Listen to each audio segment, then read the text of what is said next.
1995, when I was first diagnosed, 11 years later, I had triple bypass surgery. As a mother of two and my husband's job moving us around 4 times in 6 years, I felt perfectly fine. Little chest pain every now and then, but that last move to Michigan said it all. My blood pressure was very high. The doctors came in and they said that I was having a heart attack and that they needed to go in and take a look. It was the next day that they went in and took the look and discovered I had 3 blockages in my heart. So at that point, they inserted stents in the left artery descending, and that is how it all began for me. 11 years later, I had triple bypass surgery.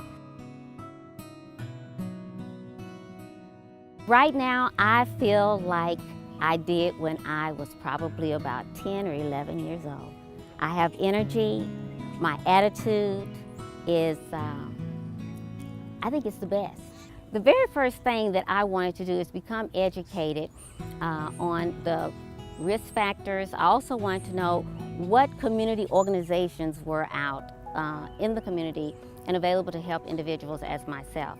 So I contacted American Heart Association, and from that point I became an advocate, an educational community outreach volunteer, Go Red for Women, to share my story. When I made my first connection with Suzanne Riley, with Western Kentucky American Heart Association, that was one of the most easiest calls I think I've ever made, because just her reaching out and saying, yes, we're looking for heart survivors, volunteers, and it gave me that opportunity to say, hey, I'm ready, I'm willing, and I'm able.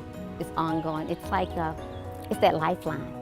It's that heartbeat between myself and American Heart Association. So I look at it as that EKG. So as the line goes up and down, I want to reach another individual each time that line goes up and down. I do not want it to flatline, so it's very critical. You know what? It has given me the wind beneath my wings. I had no idea I could soar like an eagle with this opportunity. I've done a lot of work with American Heart Association, and I've reached a lot of people. That initial call, it really pumped that blood through my heart.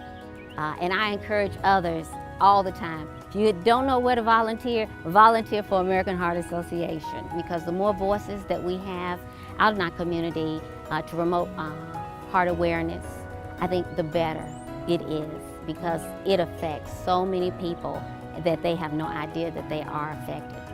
It's a win-win situation, and they will not say no, and I know that.